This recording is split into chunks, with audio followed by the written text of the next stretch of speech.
బీజేపీని కూడా ఎండగట్టాలి.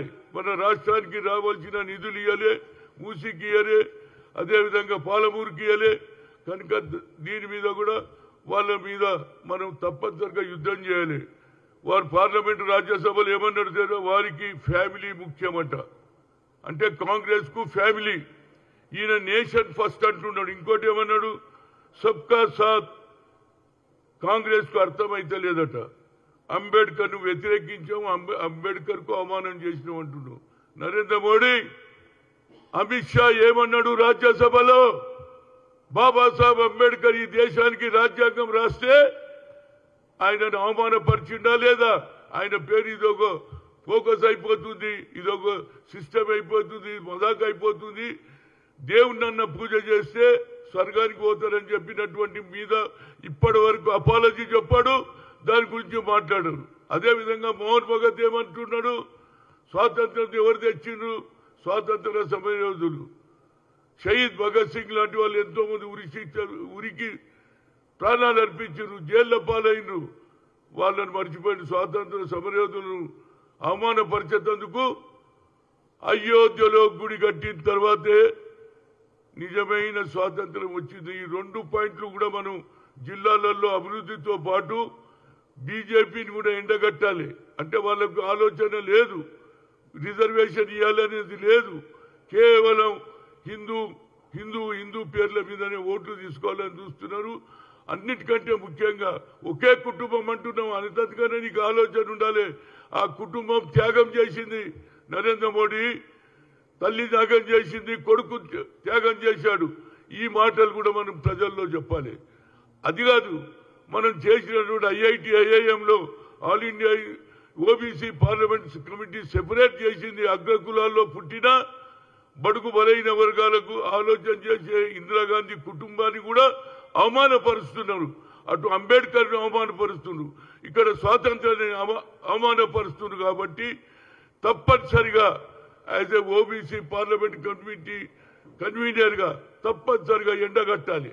ఇక్కడ ఏమేమి అభివృద్ధి చేస్తున్నాం, ఏమేమి చేయబోతున్నాం, 6 డిక్లరేషన్ కూడా చేయబోతున్నాం. అన్ని కూడా దాంతో పాటు బీజేపీ మీద కూడా మనం తప్పనిసరిగా యుద్ధం చేయకపోతే అదే ఆంధ్రలో మాత్రం మేము అన్ని ఇచ్చినాం.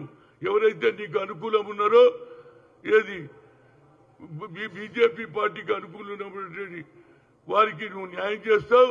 ఎవరైతే ప్రజలు ఎన్నుకోబడినటువంటి తెలంగాణకు అన్యాయం చేస్తున్నారు, ఇది కూడా మనం ఎక్స్పోజ్ చేయాలని కోరుతున్నా. అదేవిధంగా మా మిత్రుడు డాక్టర్ జంపా రాజు గారు, ఈయన ఏది పిహెచ్డి చేసిండు, ఏది క్రిమిలైర్ ఎత్తేయాలని, ఆయనకు డాక్టరేట్ వచ్చింది.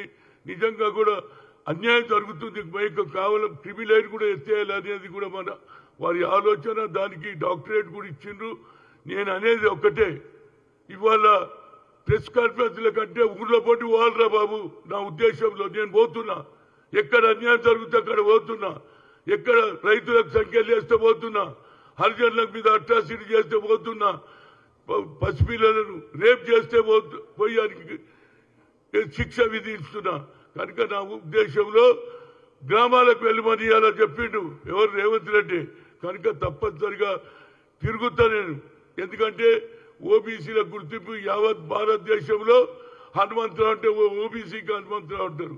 ఇది నా పేరు చెప్పకపోయినా సోనియా గాంధీ యూపీఏ పర్సన్ చేసింది. ఐఐటి ఐఐఎంలో రిజర్వేషన్, అదేవిధంగా ఓబీసీ పార్లమెంట్ కమిటీ సెపరేట్ చేసిందని గ్రామ గ్రామాల్లో మనం చెప్పాలి.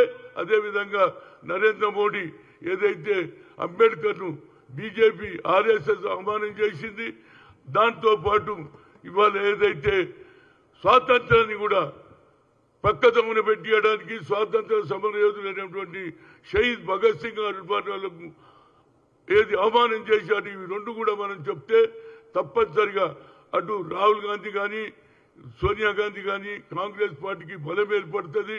వాళ్ళు ఏం చేస్తలేరు. ఇవాళ ఎన్ని అడుగుదడుకులు ఉన్నా రేవంత్ రెడ్డి ఈనాడు 42% ఇచ్చిండ్రు. నేను ఆయన కృతజ్ఞతలు చెప్తున్నా.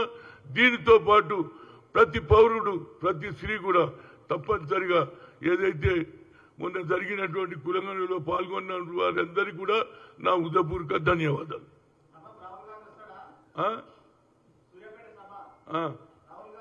రాహుల్ గాంధీని పిలుస్తా అంటుండు కదా, రేవంత్ రెడ్డి పిలిచినాక రాడావా? ఒకటే స్టేట్లో ఏదైతే రాహుల్ గాంధీ సందేశాన్ని తూచా తప్పకుండా అమలు చేస్తే ఆయన తప్పనిసరిగా వస్తాడు, ఖర్గే కూడా వస్తాడని చెప్తున్నా. దీనికి కొందరు వ్యతిరేకం చేయడానికి ప్రయత్నం చేస్తే దాన్ని మనం ప్రజల దగ్గర పోవాలి, మనం చేసిన అభివృద్ధి చెప్పాలి. అదేవిధంగా బీజేపీ ఆర్ఎస్ఎస్ చేస్తున్నటువంటి అంబేద్కర్కు అవమానం, స్వాతంత్ర సమయంలో ఈ రెండు కూడా ప్రజల్లోకి వెళ్ళాలనేది ఉద్దేశం పివి గారు చేసిన ఆ రోజుల్లో. పివి గారికి ఆలోచన వచ్చింది, బడుగు బలహీన గురించి ఆలోచన ఆయన కూడా అగ్ర కులాల్లో పుట్టినా పేదవారి గురించి ఆలోచన చేశాడు. అక్కడ ఆయన ఎవరు చక్రం శ్రీనివాసరావు గారు శ్రద్ధ వహించారు, మిగతా నాయకులు సక్సెస్ అయింది. అదేవిధంగా రేపు కూడా సూర్యాపేట సభ సక్సెస్ కావడానికి నా శాయశక్తుల కృషి చేస్తా. రైట్. ప్రపంచంలో ఏ మూల ఏ క్షణం ఏం జరుగుతుందో వేగంగా తెలుసుకోవడానికి తొలి వెలుగు వాట్సాప్ ఛానల్ని ఫాలో చేయండి.